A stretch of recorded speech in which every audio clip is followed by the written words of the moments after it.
What motivated Vice Admiral Lord Nelson? Some of the most well-worn, I suppose, also cliched answers to that question are ardent patriotism, a desire for recognition, for love and glory. And doubtless those are all extremely useful and valid measures of a man who performed his patriotic duty again and again, refusing as he did so any half measures in the deployment of destructive maritime violence in defence of British interests. But what did Nelson think he was defending as he gallantly exposed his life to mortal danger? There are, of course, lots of answers to that question. One part of the answer, though, lies in the Caribbean, where Nelson had spent many of his formative years as a sailor and in the Royal Navy. It's also a place where Nelson forged some lifelong friendships. So thinking about that can tell us, I think, something about Nelson, but that's not really what I'm most interested in. I think more importantly, thinking about the relationship between naval officers generally and the Caribbean offers one way of widening our understanding of the complicated relationship between the Royal Navy and the politics of the British Atlantic Empire at the end of the 18th century. So Nelson's early experiences of life at sea were in lots of respects extremely typical. He spent a lot of his time in the most important commercial and strategic region of the British Empire. He spent a lot of time in the Caribbean. His first long voyage was on a merchant vessel to the West Indies. His first command as an officer in the Royal Navy and in charge of a vessel was in the Caribbean during the American War of Independence. And his duties during that war included an extended stay in Jamaica, where, like other officers, Nelson got to know lots of local white slaveholders. These included Simon Taylor, who was a powerful Jamaican planter. When Nelson met him, Taylor was on the verge of carving out one of the greatest West Indian plantation fortunes of his generation. The two men got along very well, and they remained in touch. "We are, my dear Mr. Taylor, 30 years acquaintance," Nelson reminded the old planter in June 1805, as he wrote, now as commander of a British fleet, from his flagship Victory in the Eastern Caribbean. By that time, Nelson was in his 40s, and he was in search of a French fleet under the command of Pierre-Charles Villeneuve that had eluded his attempted blockade of the Mediterranean to cross the Atlantic into the Caribbean. By pursuing Villeneuve across the Atlantic to the West Indies, Nelson was acting in protection of Britain's broader global interests. He was defending not only the home waters of the British Isles, but the empire and trade that enriched Britain and helped to keep its wartime economy afloat. By the middle of the 18th century, West Indian sugar was the most valuable import into the British Isles, and it was to retain that status into the 19th century. Only when imports of cotton in the 1820s overtake sugar does sugar lose that status as the most important import into the British Isles. So the Caribbean sugar islands, Jamaica especially, were essential to Britain, and their defence in wartime took precedence over everything except for protecting England itself. Ministers well understood that commercial wealth and financial stability at home rested on sugar and on slavery in the Caribbean. The link between the Royal Navy and the British Caribbean was just as strong. Trade and sea power, as Jacob Price notes, were obviously mutually dependent. And as Patrick O'Brien has shown, the endeavours of British planters, merchants, shippers and bankers were supported by the Navigation Acts and by the protective force of the Royal Navy. By the end of the 18th century, there was an intimate connection then between the Navy and the Caribbean. And officers formed strong ideas about the Sugar Islands, and they forged personal bonds with colonial slaveholders. In his 1805 letter to Taylor, Nelson gave vent to some powerful feelings. He wrote from Victory that he'd been in 1,000 fears for Jamaica. He knew that a successful attack on the island was a blow which Bonaparte would be happy to give us. He wished that he'd caught up with his opponent in the waters near Les Saintes and fought a battle where Rodney had fought his. He knew that the French fleet had passed by the site or near to it of Rodney's famous victory of 1782, a victory that had preserved Jamaica from a Franco-Spanish invasion. Now, 1805, Nelson was plagued with the nagging idea that he'd failed in the Caribbean where Rodney had succeeded. As it happened, of course, he hadn't. Instead, Villeneuve crossed back across the Atlantic. Nelson pursued him in the hope, as he put it, that kind Providence may some happy day bless my endeavours to serve the public weal, of which the West India colonies form so prominent and interesting part. And less than 4 months later, he seized the chance to do that in the waters off Cape Trafalgar. In his letter to Taylor, Nelson expressed his views about imperial politics with regard to the West Indies. He told the old planter, "I've ever been and shall die a firm friend to our present colonial system." And then he went on, "I was bred, as you know, in the good old school and taught to appreciate the value of our West India possessions. And neither in the field nor in the Senate shall their interests be infringed whilst I have an arm to fight in their defence or a tongue to launch in my voice against the damnable and cursed doctrine of Wilberforce, who would certainly cause the murder of all our friends and fellow subjects in the colonies." He concluded that by saying he'd not intended to go so far in that tirade, but he told his friend that the sentiments were full in my heart and my pen would write them. It strikes me that for a man who, as Roger Knight, who is the most authoritative of Nelson's recent biographers, says was often guarded about what he wrote in his letters, this is a fairly open expression of Nelsonic views.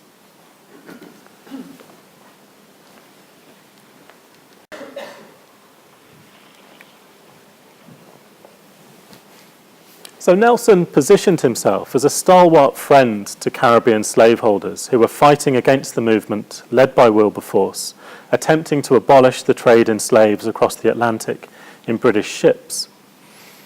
His comments built on a long-standing conversation with Taylor and referred to his apparent intention to use his position in the House of Lords to oppose the abolitionists.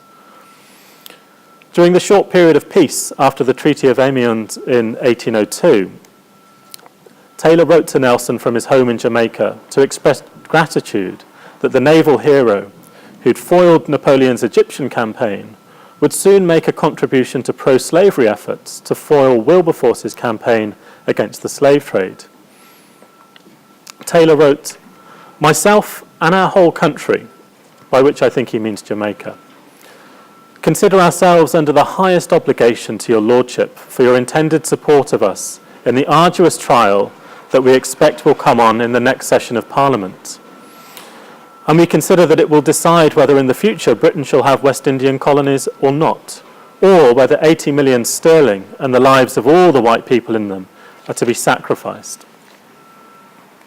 Taylor was a linchpin in a transatlantic network of West Indian planters, merchants, and British sympathisers who depended on a strong pro-colonial presence in Parliament, and particularly in the House of Lords, where Nelson had first taken his seat in the autumn of 1800.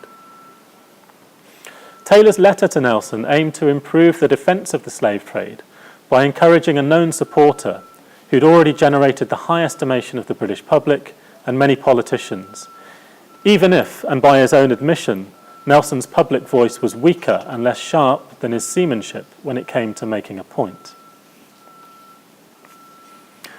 By the time of the Napoleonic Wars, over 2.5 million enslaved men, women, and children had been trafficked from Africa across the Atlantic in British ships to labour on colonial plantations. On average, about 1 in every 10 of the people forced to endure the Middle Passage died before reaching the Americas. Moreover, deaths outpaced births in the appalling living and working conditions of the Caribbean.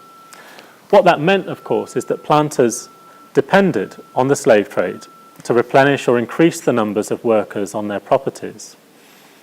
The staggering wealth of the sugar islands in the Caribbean and of planters like Simon Taylor therefore rested on the labours and sufferings of hundreds of thousands of enslaved people and on a well-developed system of institutionalised manslaughter. Taylor took a view of the empire in which this system was essential to British prosperity, essential to British success, and essential to British strength. The rhetorical defence of the British Atlantic slave system rested on a number of different foundations. Slaveholders had a number of arguments, and these included that slaves were content on the plantations and better off there than they were in Africa. Slaveholders said that planters were humane managers and that they were unfairly maligned for their cynicism and cruelty. These were weak arguments in the face of abolitionist opposition. Abolitionists were able to put forward convincing evidence to undermine all of those points. But slaveholders were on much stronger ground when they made pragmatic arguments about the importance of the slave system, including the slave trade, which of course they see as integral to the whole slave system. They're on stronger ground when they make the case that that's of pragmatic importance to British wealth and to British protection.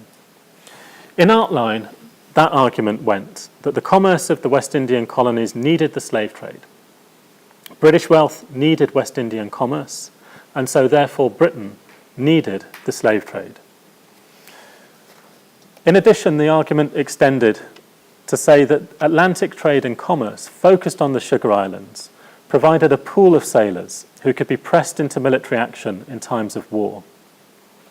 The protection then of British liberties at home and imperial glory overseas all rested in this formulation on the enslavement and captivity of millions of innominate and deracinated Africans.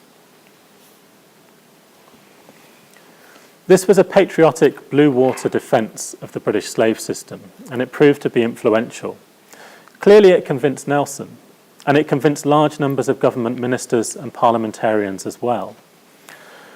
The abolition movement gained in popularity across Britain during its earliest years, but Wilberforce struggled to muster majority support for it in the Commons, and he failed completely in the House of Lords, where pragmatic arguments about trade and the Navy held very strong sway.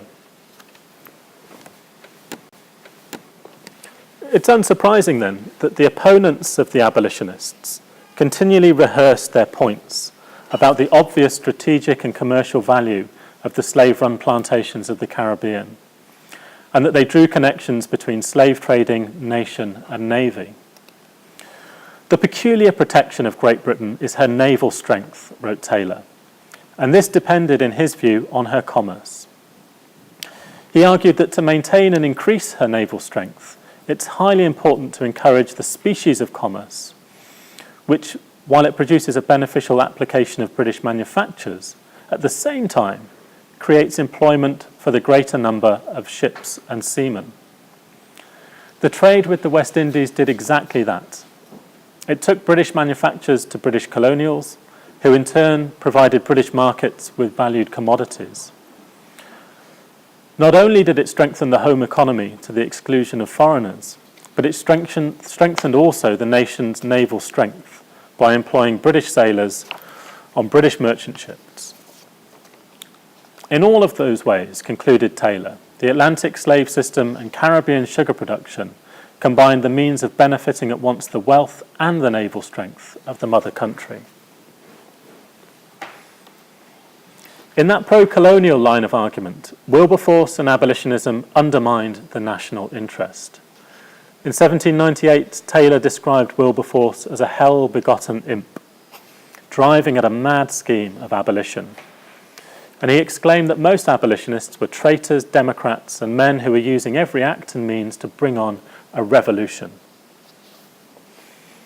In his 1802 letter to Nelson, he called the abolitionists visionaries, who, under the pretense of humanity, had promulgated the dream of liberty among slaves in the French Caribbean, resulting in massacres and revolutions that had led to the destruction of flourishing plantation colonies.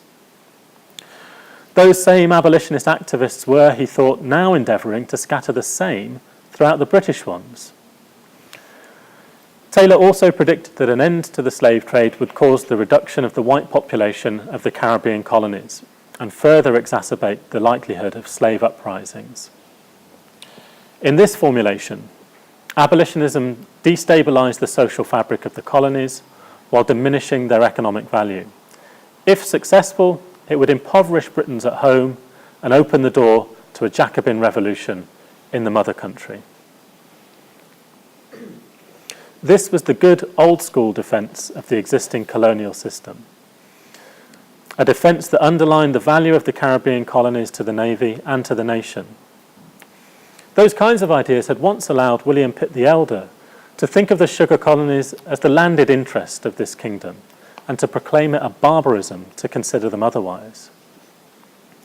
By the time of Trafalgar, though, this pro-colonial defence of the existing British Atlantic system looked a bit outmoded. The well-known horrors of the slave trade made it widely unpopular, and parliamentarians were increasingly convinced that sugar and slavery in the Caribbean would be rendered more secure by the abolition of the slave trade. They thought that newly arrived Africans represented a greater revolutionary threat than locally born slaves. So therefore, ending this connection with Africa and new enslaved migrants from there would be a way of helping to secure the sugar colonies from slave uprisings. On top of that, abolitionist evidence about the high mortality of white sailors on British slave ships and the shocking loss of life among all military personnel who were sent to the Caribbean during the intensive British campaigns in the region during the 1790s, all came together and served to undermine the rhetoric that linked Caribbean commerce with the nurturing of naval recruits. Finally, of course, victories in the sea battles of Trafalgar and Saint Domingo helped to reinforce British naval mastery of the Atlantic and led to the mistaken view that Parliament could abolish the slave trade without the competitiveness of its Caribbean sugar islands being undermined by foreign slave trading. The colonial system that Taylor and Nelson had grown up with was therefore reshaped by the combined forces of British abolitionism and the wars with revolutionary and Napoleonic France. Parliament substantially reformed the British Atlantic Empire by its abolition of the slave trade in 1807, in large part because the old political orthodoxies that had once drawn these strong connections between the existing structure of Atlantic commerce, national wealth and naval strength were beginning to give way to new abolitionist arguments and also to the shifting fears and realities generated by global warfare. Given his old-school views on the subject, it's perhaps therefore ironic that Nelson's victory at Trafalgar helped provide the context for the end to the slave trade. The further decline of the planter class followed, and the transformation of the British Atlantic Empire continued apace. So the transformation of this empire that Nelson wished to preserve as it was sped up and continued, and the 1807 Act is an important moment in this reformulation of the British Atlantic Empire. This empire had once been constructed around transatlantic human trafficking, and the link between mercantile navigation and naval strength changed in the first decade of the 19th century, as new ideas about the future of slavery and about British naval dominance began to emerge. And those kinds of transformations lead to a very different kind of empire in the 19th century to the one that Taylor and Nelson had grown up with in the 18th. And I'll leave it there for now. Thank you. Great. Thanks, Christopher.